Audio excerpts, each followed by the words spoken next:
This is track 1 of the Nevada County Camera Club annual November workshop. And we're getting ready to start the second of 4 workshops in this track. This one's entitled An Introduction to Lenses by Janice Rosner. And it starts at 10:30, goes until 11:30, could end sooner depending on what Janice and everybody wants to do. And we'll take a lunch break from 11:30 to 12:30 after this presentation. So the next session starts at 12:30 after lunch. But for now, we have the next hour to listen to Janice share with us the intro to lenses. And I'm going to be in the background. If you weren't in the first one, I'm in the background kind of moderating. I'm watching the chats. If people want to chat, I'll then moderate and ask Janice the question. Or she may want you to just unmute yourself and ask a question directly to her. I'll leave that to her. She'll let you know what she would like all the participants to do. So with that, thank you, Janice, and I will turn it over to you. Okay. So the talk is very basic, very beginning. So if you're a physics kind of person, you're going to be disappointed because I'm not going into the physics of lenses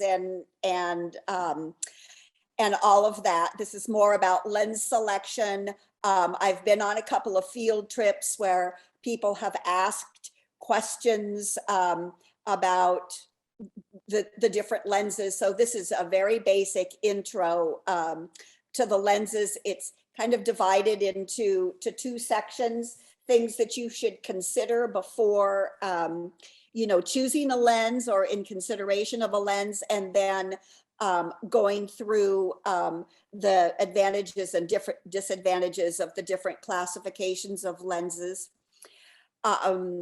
I'm going to start sharing my screen. So if you want to, I'll pause for questions at the end of each section because your questions might be answered during the section. So I'm going to share my screen. Share that. Okay. Can you see this? Yes, I see your PowerPoint on your desktop. It's not full screen, great. But I do see the PowerPoint. You see the PowerPoint. Okay, yes. Good. Okay. So I'm going to just start out with some things that you should consider in terms of choosing lenses. The first criteria there would be fast versus slow lenses.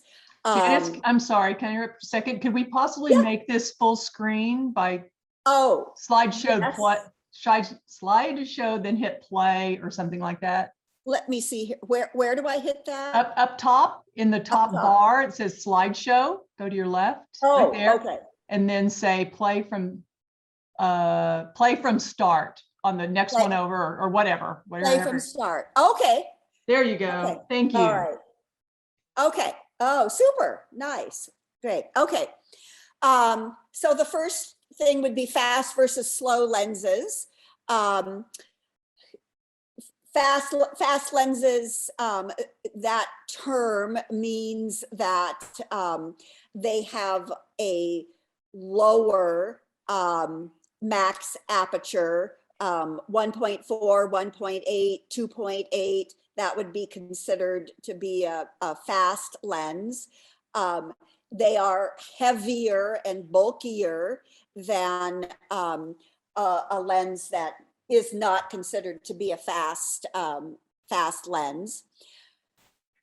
People like fast lenses because they throw the background and the foreground out of focus. I have some examples of these lenses.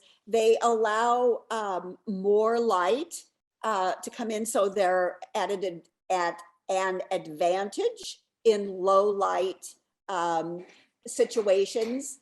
For example, this summer was in Alaska and we were out photographing at sunrise. So having a fast lens with a larger maximum aperture was at an advantage because I could lower my ISO, which was actually already high. It was up at like, 3,200, sometimes 4,000. So there are those advantages. They do have better image quality, although I think that in my experience is also dependent on the quality of the non-fast lens that you buy, because I certainly have a lot of lenses that are not fast that have good quality. And the slower lens are lighter and less expensive. Another thing to consider is manual focus versus autofocus. Most of the lenses probably that people use are in autofocus, although I do have several manual focus lenses. I have one that I use for astrophotography, and I have one that I use for macro work. Autofocus hardly ever works well with macro work because you're so close that the slightest movement just interrupts the autofocus. So advantages of autofocus are the camera determines the sharpest focus, but that's also a disadvantage, particularly if you're looking at, for instance, I was recently in Africa, and I was trying to, a lot of the animals that I was photographing were in grass. And depending on the size of the animal, my autofocus, if there was a breeze especially, my autofocus would capture blowing blades of grass. And I had to really pay attention to that because I had a couple of, of blurry images. So I love my autofocus. I have eye autofocus on my camera, which is great. But I had it happen with animals down in grass. I had it happen with birds in trees. They get by leaves. So you have to be aware of that. So I have that as both an advantage and a disadvantage. Clearly, autofocus is faster than manual focus. And when you're trying to focus on a fast moving subject, it's almost impossible to focus manually if you're focusing on someone riding a bicycle, or my grandsons play soccer. Certainly, animals or birds in flight, you want that autofocus. But like I said, it can focus on the wrong part of the image. I have, when I first started shooting, like my grandson's sports and things, they would, I would focus on his shoulder or his chest, and I wouldn't have the critical parts in focus until I realized that that could be an issue, and that I needed to make sure that my autofocus and the tracking was where I wanted it to be. Again, it's good for, autofocus is good for people who are beginning. It eliminates, one factor that you have to think of. And when you're beginning, there's a whole lot of things that you need to think of. Manual focus has an advantage of greater control. I know my camera has an override. I can turn off the autofocus, and I do use that. I use it enough that I have it on a favorites menu, so that I can easily turn off my autofocus and use manual focus. Manual focus, if you have just a truly manual focus lens, the one that I use for astrophotography is manual focus. And of course, that's another lens to carry. So I don't bring that lens every time I go out. I just bring it, you know, when I'm going to use it. And you know, you can be more precise. So like I said and mentioned, I use manual focus when I do macro photography. And I've tried to do autofocus, and it's just, it rarely works because you're so close to your subject. And even if you have a depth of field of f8 or f9, you're only talking about millimeters. And so it's very difficult. It's very easy to get out of focus when you use autofocus on a macro. So on a manual focus is much better for macro. And then prime versus zoom. Prime lenses, traditionally, prime lenses have been sharper, better made. Although today that I don't feel like that is necessarily the case. If you have higher end zoom lens, I think that your images are going to be just as sharp. I've had some images. I have a 200 to 600 that I use for wildlife. And when I was in Alaska this summer, there were a couple of people who brought their prime 6s, which are huge, you know, like this long. And the advantage with that is it's a prime, and they can shoot in lower light. But in terms of sharpness, I think that my 2 to 6 was every bit as sharp. So prime lenses usually have a fixed focal length. That again can be an advantage or a disadvantage, in that you have to carry more lenses, more prime lenses to get the same focal length. Zoom lenses have, you know, you have to be careful because your aperture is going to be variable. For instance, between the zoom lengths. For instance, my max apertures on my 2 to 6 is like 4 to 6.3. So zoomed out at 600, my max aperture is 6.3. On a prime lens, on a prime 600, the max aperture I think is 4. So, you know, you've got a lot more light there. Zoom lenses usually for the a roughly equivalent focal length are heavier, and zoom lenses can be more expensive. But however, they are more versatile, and most zoom lenses now have image stabilization, which means that you are able to not use the tripod at your slower shutter speeds. And you have to experiment with that in terms of how slow of a shutter speed that you can go and have a sharp image. I know on my 2 to 6, I can go down to about a 50th and I'm okay.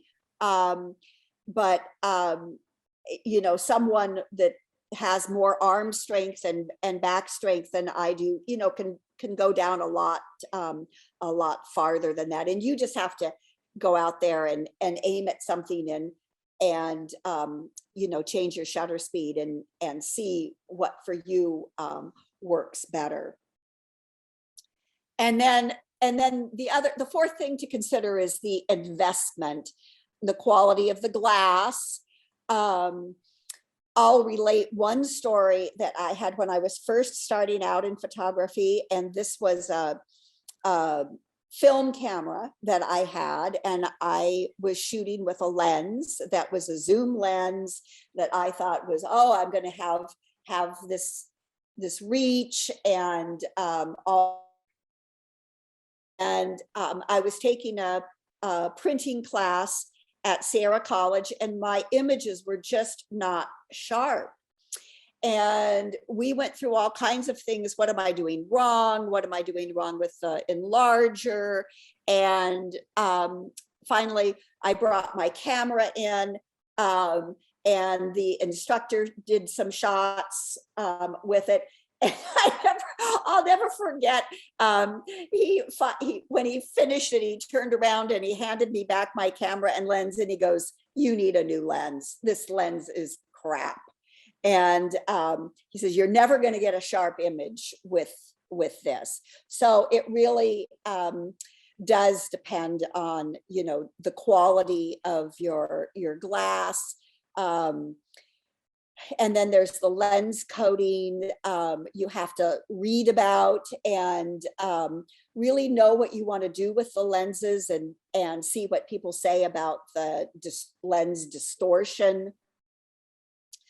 Most modern lenses do restrict some of the distortions, but you do need to consider the bokeh, which is how the lens renders out of focus light, especially if you're going to be shooting with the lens at wider apertures. And the number of blades is actually quite important for looking at the bokeh and what your backgrounds are going to look at. And then another, I think, in my opinion, image stabilization is a really important thing to look at. For it, you know, I have a couple of tripods, and I am happy to use my tripod, but there are a lot of instances where I'm not able to use my tripod. When I was in Alaska, we were shooting from boats, and the boats were in a river with quite a fast moving current. And in order for us to photograph, they would stop the boat but keep the engine running, face the boat into the current, and then we would shoot from a boat that's in a moving river that's vibrating from the engine running. And so I had to keep my shutter speed up, but I was ever thankful for the good image stabilization that I had. So you really need to know where you're going to be shooting and what you're going to be shooting. But in my opinion, image stabilization is extremely critical. And then zoom creep. I did have a lens that had a problem with zoom creep. I would carry it, and zoom creep is like, I had it over my shoulder, and as you're walking along, the zoom falls out. And so you might have it at, you know, short, so while you're walking along, and all of a sudden you've got this long lens that's knocking against things. So a good lens will have locks on them, or just, you know, won't creep. They'll stay where you put them. So I'm going to pause there. Are there questions so far? Okay. Not yet, unless somebody wants to press their space bar and jump in. Okay. So yes. Why won't it let me? Okay. There is a question, actually, Janice. Oh, yeah. Could you explain more about bokeh? That's a new term to me that I've only heard recently. So do I have any examples of bokeh in this presentation? So if you look at an image, see, think of one. Bokeh is, especially if you have like lights in the background or sun shining through trees or something, bokeh is the quality of that light and the shape of that light. And some lenses, and again, if they do not have enough blades, you will have all these aberrations in that light. And if the more blades that the lens has, the softer and better the lens will handle that out of focus light. Yeah. Does that make sense? I think so. I'm not sure, still, I can probably go searching for some examples. I'm looking at the background image, from on my Zoom, which was taken with backlit sun at Empire Mine. And I don't know if that gives any example, positive or negative of it. Oh, I can't see it, so. Okay, I'll do some I Googling may for it. have some, I have some examples in the next section that may have some examples of bokeh, and I'll point that out to you. So, Okay, great, thanks. yeah, so this is my opinion. Buy the best lens you can afford. Even if you think your lens is higher end than your camera, your sensor in your camera does have, a significant amount to do with the quality of your images. But if you put a crappy lens on a good camera, you're going to have a crappy image. So, So can I add something? Yeah, Janice? absolutely. There's a phrase that's always stuck with me that says, you date your bodies, but you marry your lenses. Yeah. Oh, yeah. Yeah. Yeah. Because they can last a Exactly. lifetime if you get a really good one. Yeah. Right. That's absolutely true. Yeah. Okay, so I'm going to talk a little bit about focal length here. It's as technical as we're going to get, but I think it's important to understand if you're choosing lenses. It's important to understand focal length. Okay, so focal length, this is all it refers to is the field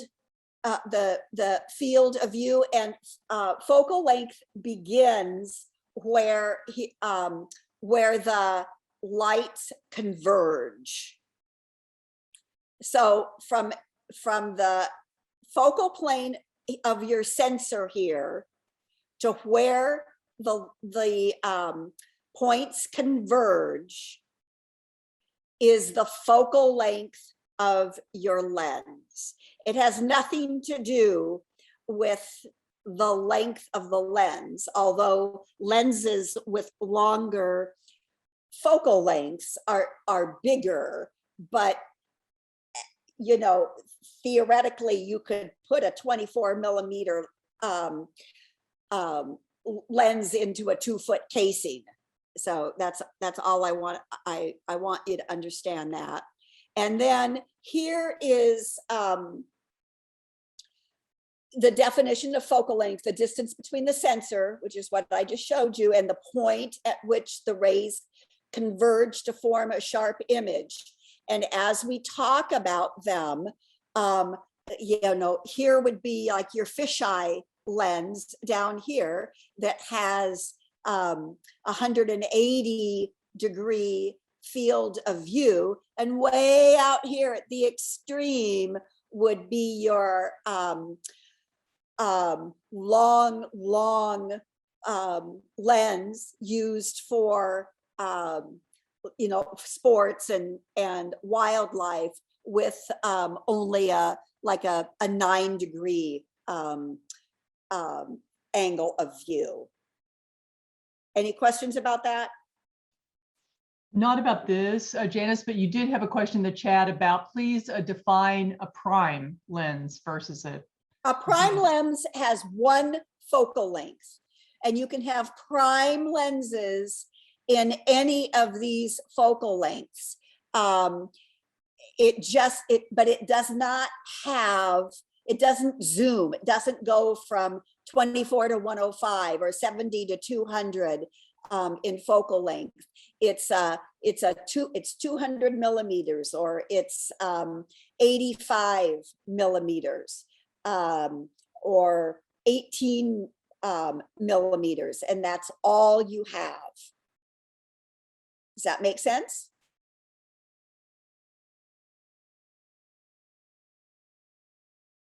Hello? I'm not seeing any for, I think you got it. No further questions. Thank you. Okay. And here's an example of the different, whoops, of the same scene. I just pulled this off the internet. These aren't mine, but it'll show you, if you look through these different focal lengths, how they're going to be different. From one extreme here at 18 millimeters, you have kind of a very wide scene, and the subject here is probably the fence, and then you go back to the tree, and then you kind of zigzag, here, and it's just a wide scenic. To the other extreme here at 300 millimeters, you have a focus here on the barn that you don't even know is here in this image, but so your angle of view is much more restricted in the 300 millimeter than in the 800 millimeter. So it all depends on what you want to do with the lens, in terms of lens selection. And again, I'm going to say this a number of times, you have to consider what you're going to be shooting. If you want to do macro work, you have to have a macro lens. If you want to do landscape, you're looking at more of a wide angle lens to a medium telephoto. If you want to do sports and wildlife, then you need longer lenses with more reach. For portraits, you need a portrait lens. Janice, you may want to define macro too. So macro is super close up. It's defined as kind of a 1-to-1 on the image center, and sometimes there are macro lenses who go even microscopic. So that would be a macro lens. You see macro lenses work in a lot of like insect photography, flower photography. It's super close up.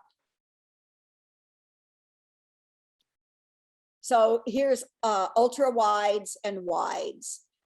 Again, you need to consider what you're going to, you need to consider what you're going to be shooting.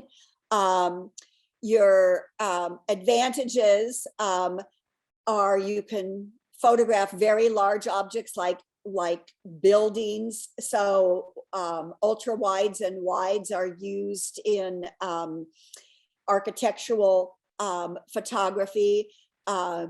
They're often available in very wide apertures. You can create interesting perspectives. They will distort. I created once for a project, I used a really wide angle lens on my dog's nose, and it made his nose look like twice as long as it was. And it was for a project. He liked to get into things, and it was for a project.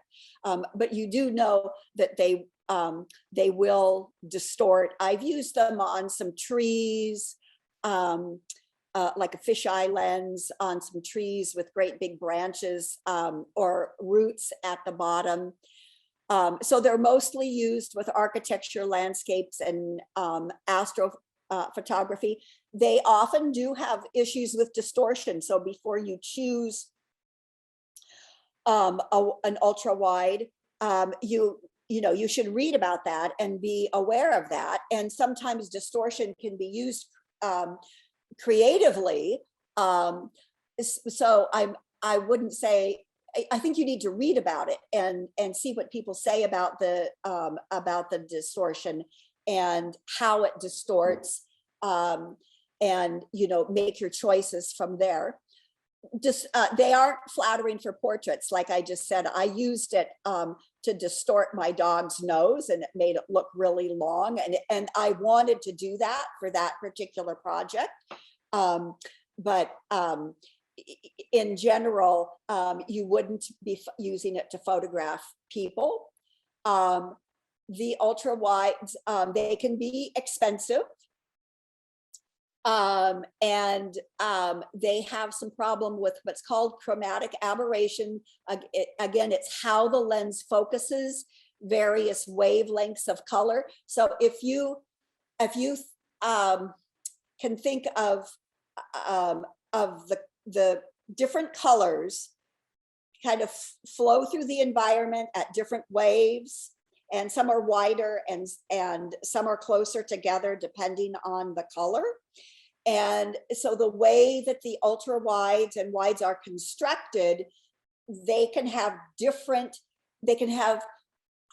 difficulty focusing all of the color wavelengths at the same time. And because the different color wavelengths don't converge at the same point, they have something called color fringing. And that's one of the things that can make a wide angle lens expensive is, and big and heavy, is if they manufacture that out of it. They also have trouble with vignetting, which is the fall off of it. The corners are dark. An advantage of that, especially when you're doing landscapes, is that in wide angle lenses, you can use a really high aperture, 16 up around in there, and you can have things from the front and the very sharp foreground all the way to the background in focus, and that's why they're popular and often used in landscape photography. They also can give something called barrel distortion, which you can correct in Camera Raw. If you have ever used your camera calibration corrections, barrel distortion is, if you can picture a barrel, the picture, well, if you picture one with a horizon, you'll see a curve in the horizon. And when you put it into Camera Raw or Lightroom, they have a section in there that will correct that, and you can click that and see it correct. So a good wide angle lens, the barrel distortion will be correctable. And then in the ultra wides, the wider you go, the more striking the difference will be in terms of between 20 to 24 millimeters and 10 to 14. Your angle of view, if you go back and look at the chart, is just, there's a really dramatic difference. And they also, let's see, I've got one here. I have a wide angle lens here. I'll show you what I'm talking about with this. You have to be careful with them. Let me get my lens cap off. Can you see this on the camera? This is a I only see you. You're full screen, so we're only seeing what's on your screen. Okay. You can stop sharing if you wanted. Well, I was just going to show you, I have a 12 to 24 lens here, and I was going to show you the front element is bulbous, and you need to be careful with those. I'll maybe when we're finished, I'll stop sharing my screen and demonstrate these different issues with the lenses. And then I'm not advertising here for Sony. This is just to kind of give you an idea of kind of the costs and investments of some of these lenses, like the 12 to 24 that's fast at 2.8. It weighs 1.8 pounds versus a slower lens at f4, which is 12 to 24, that only weighs 1.2 pounds and costs $1,700 as opposed to $2,800. That just kind of gives you an idea of you know, the specifics, the specs to consider. And then actually, Janice, we do have Yeah. a couple of questions if you're. Oh, okay. All right. Yeah. Could you please suggest a general all-around lens, like an 1855 or something else? Yeah. And then we can have another hang on- question. Go for So it. can we hang on to that question until yeah. And there's okay. a second question, just so Yeah. you know, is it a mirrorless camera specialty lens versus a DSLR lens with an adapter? So What dead do you mean a lens specialty versus lens? an adapter, just for future reference. I don't know what they mean by specialty lens. Well, I'll let Kent's asking this. Kent, do you want to clarify your question? Yeah, this is Diane, actually. Uh-huh. I have a mirrorless camera and my husband has a DSLR. Yeah. And we're told that you can get an adapter ring and use all the DSLR lenses, or you can buy the mirrorless lenses if you want to do something, you know, above and beyond, like do a macro or an ultra. And I was wondering, do you have any thoughts about the quality of the new mirrorless camera lenses, or is it only weight and cost that's the issue, and just go ahead and use the adapter? No, with I the absolutely, DSLR I have experience with this because I switched from Canon to Sony several years ago. And I was told the same thing, that I could get the adapter and use my Canon lenses on the Sony. So I did that. I bought, actually, I think it was $499 adapter that went from Canon to Sony mount.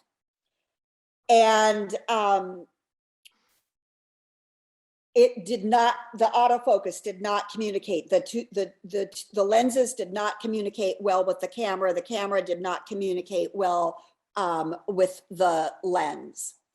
And that happened on a number of the lenses, and I only have experience going from Canon to Sony. So except I did buy a Sigma lens that was a 150 to 600, and I had the same problem, that I bought it with a Canon mount so that I could use it both on my Canon system and on my Sony system, and it didn't communicate well either. So I actually sent that lens back. Now, my macro lens is a Canon lens, and because it's autofocus, I will use my adapter on my Sony, the Canon to Sony adapter. I will use the adapter on my Sony camera, and I will put my Canon macro lens on my Sony camera, but I'm not asking it to communicate because I'm using it all on manual focus.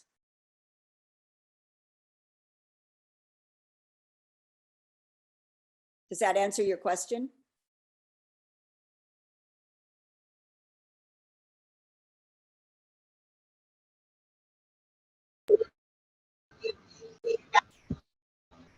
Shall I go on? I think they're frozen.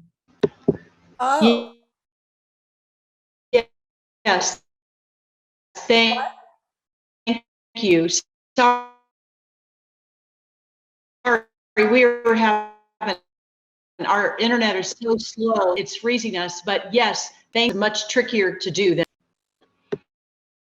Yeah.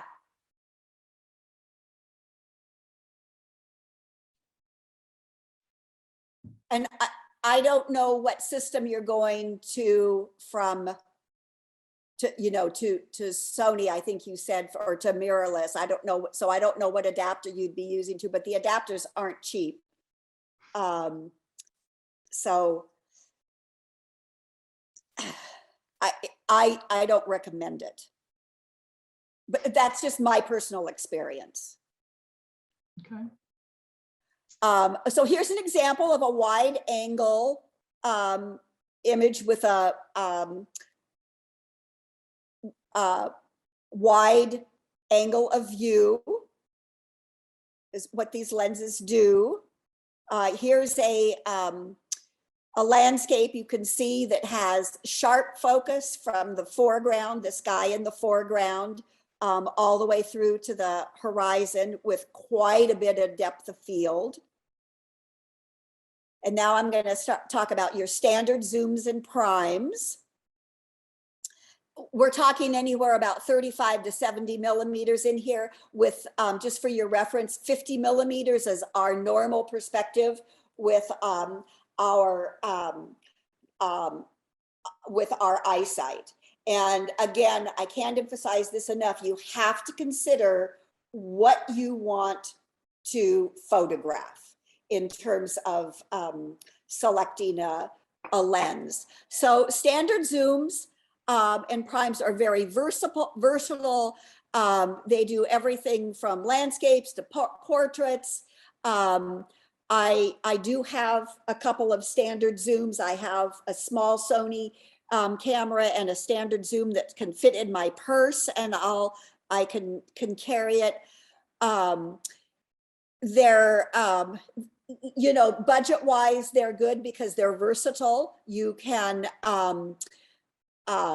you have one standard zoom will take the place of several primes. So you can carry a minimum amount of gear. I think that they're a good overall beginner lens if you don't have an idea of what it is that you want to be shooting. They are typically not as fast as prime lenses, and they do way more. Here at the bottom, I have some specs. A Sony 24 to 70 focal length at a fast lens at 2.8 is almost $2,000 and weighs 3 pounds. This information was pulled off of B&H. I just went and looked at these lenses. A Sony 24 to 105 f4 lens, which is obviously a slower lens, is $1,000, $1,100, and weighs 1.4 pounds. And then the Sony 24 to 240, which is, quite a focal range there. And again, that one does not have the fixed max aperture. So your max aperture would be 3.5 at 24 millimeters, but 6.3 at 240. That costs $940 and weighs 1.7 pounds. So those are things to consider. And then here's an example of an image. I just pulled this off the internet. This is shot at 35 millimeters. You can see this has a wider angle look to it. Here's a vertical 50 millimeter. You can see easily took in the ground as well as the ceiling. Here's a horizontal 50 millimeter. So this is, an environmental portrait image. And then in terms of speaking of portraits, in this mid-range, they are single purpose lenses, but they're excellent if you're going to be shooting portraits or weddings or headshots. They typically are fast. And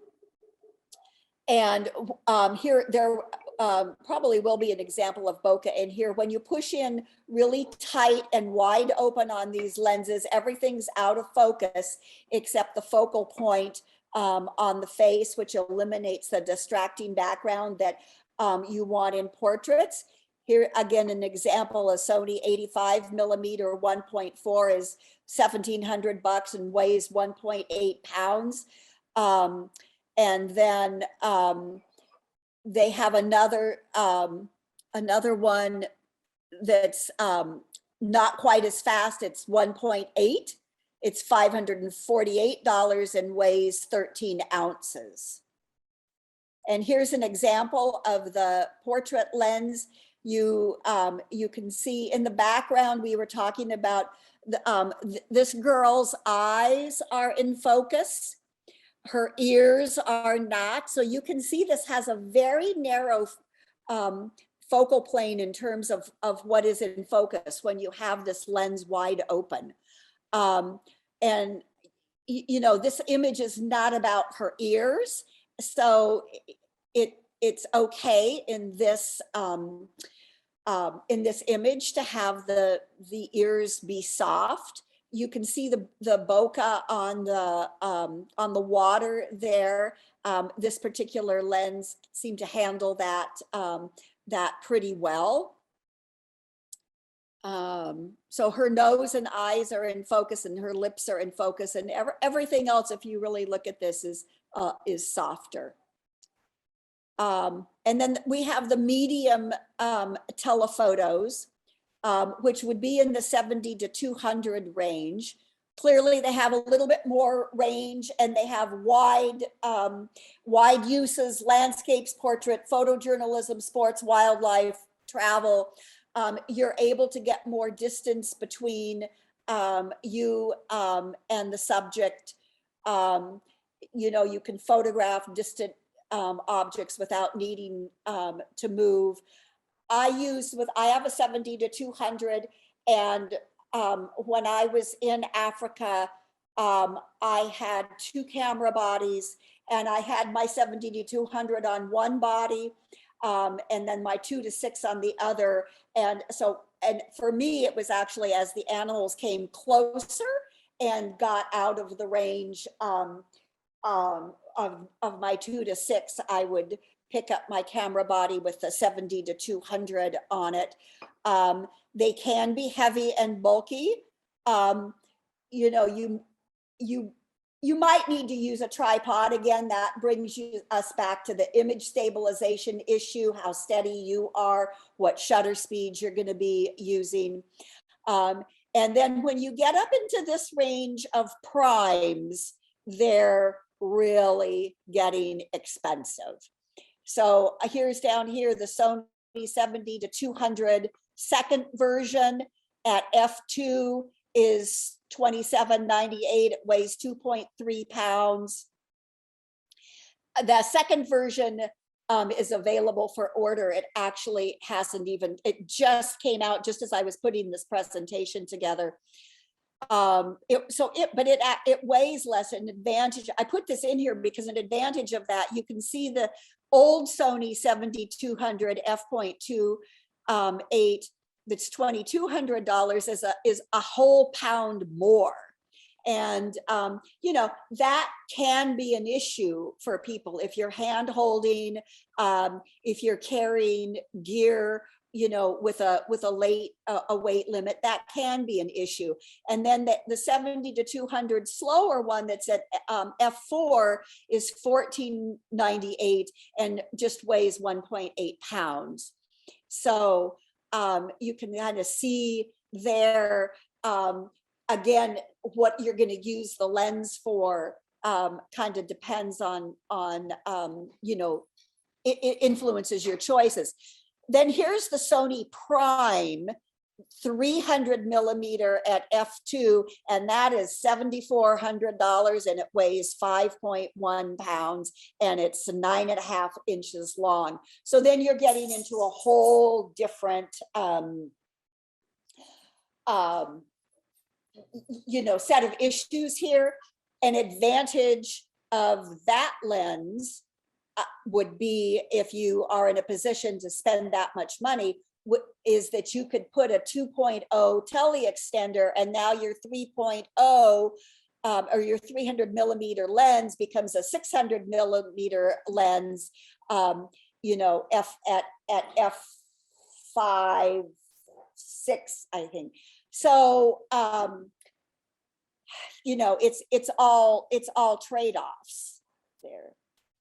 So And Janice, I'm going to give you just a quick time check. You have 10 minutes remaining. Okay, so here's an example of focal lengths here. Here's an example for the person who had questions about bokeh.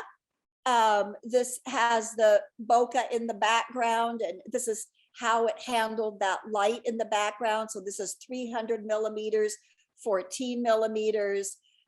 This is at 175 millimeters. Here's more examples of bokeh and how it rendered the background soft.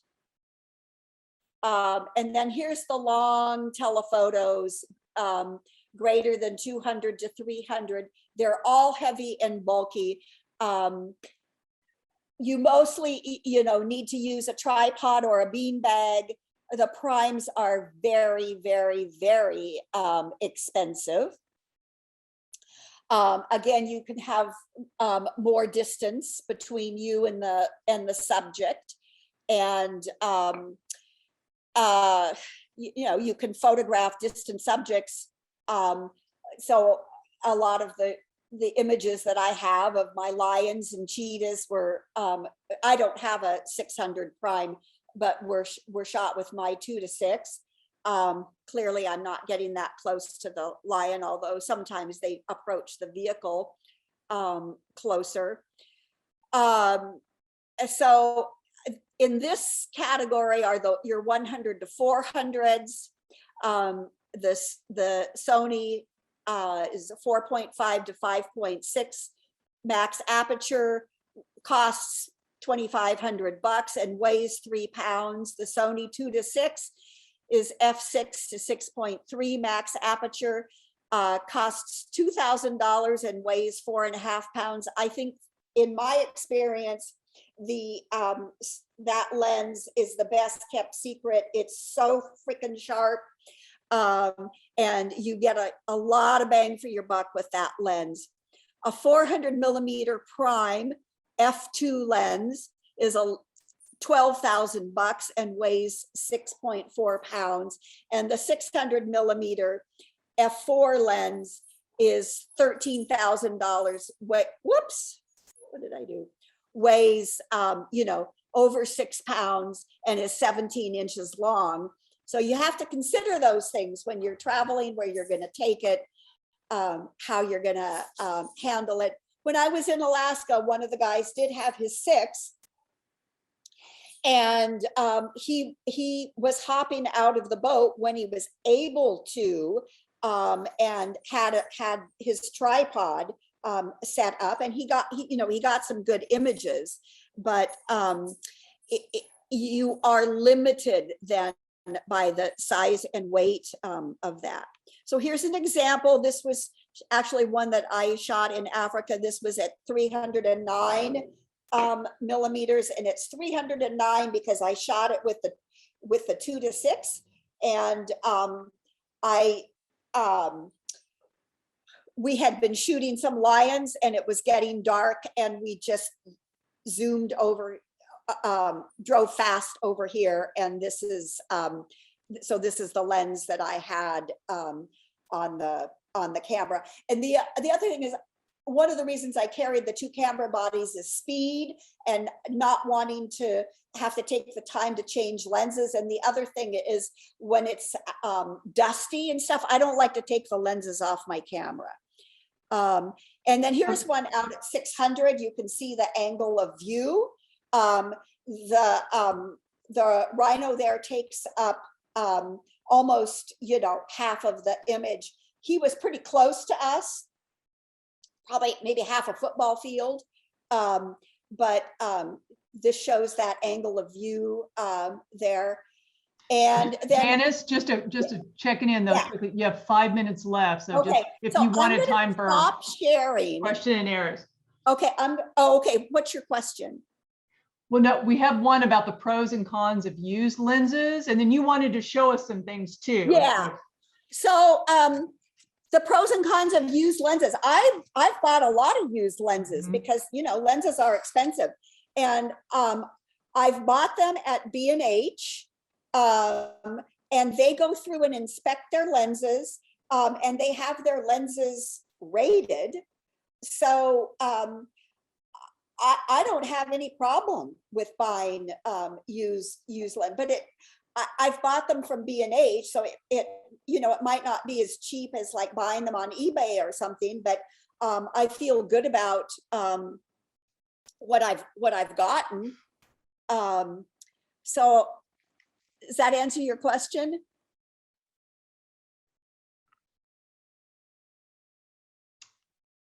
I'm not seeing anything else, so I Okay. assume yes. Okay, so if we go back to ultra wide, here, this is a Samyang, it's a 2.8. I use it for astrophotography. Can you, yeah, okay. You can see the bulbous lens. The front element of the lens is bulbous. I always use my lens hoods, but it's really important to protect these, because you can see if you're using one of these. This is a pretty inexpensive lens. It's a 14 millimeter. It's very sharp. Rokinon also makes one like this, and I don't do a lot of astrophotography because I'm not a night person, but I do like to do some, and this was recommended to me. I don't understand what the issue is with the companies. Rokinon makes the same lens and they're like under $500, and every once in a while one is cheaper than the other. So I bought this on sale, and so you can kind of see the size of this is a prime, as opposed to, this is my 12 to 24 f2.8. So this lens is also f2.8, and it's a 14, and you can see the difference in sizes, and you'll just have to infer the difference in weight, but there's there is a big difference in weight. So that kind of illustrates some of what I was talking about regarding those lenses. And then, sorry here, this is my 100 to 400, and then with I don't know if you can see with the lens cap. Yeah, this might not work. As I was going to line them all up here, but I don't think it's going to be possible with the camera. So this is the 100 to 400. So you can kind of see from the size of that, but it's got good image stabilization, and I can handhold this one fairly well. But then I wanted to show you, this is, I do have a crop factor camera. My first Sony was an A6500, which is very small. I said I had the zooms that I could put in my purse. And so this is my first one. I got this because I've had 2 knee replacements now, but I did backpacking and I just couldn't carry my Canon gear. So I bought this little Sony camera, and this lens is an 18 to 200, and you can see the size of it here. I mean, here's my other big full frame camera. This lens is very small, and it's super, super sharp. So I carry that in my purse, actually, or can slip it into my day pack. And these 2 lenses weigh next to nothing. And then this is the wide angle lens. So you can look at the difference in sizes here. So these are roughly both the same angle of view, but this lens is for this smaller A65 that's, and they weigh, you know, next to nothing. And then I have here, excuse me a minute. So Janice, we're actually out of time, so ask Oh, him that okay. you wrap it up. Yeah. Okay. That's okay. You take a minute or so, but I understand if people need to sign off, that's fine. Yeah, okay. So this is the 200 to 600. And I can handhold this if I keep my shutter speeds up. So this is the 200 to 600. This is the 1 to 400. I'm gonna have to back up here to get them all. There you go. So, but I can handhold this.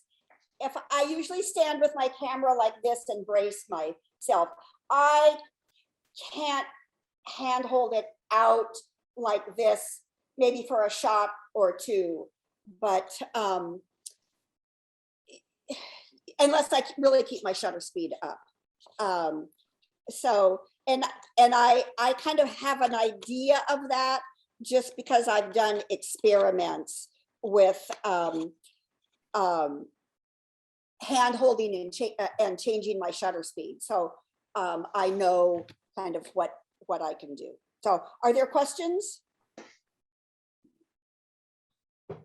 Anybody have questions? There's nothing in the chat now. I think you answered the ones that people ask. So anybody else?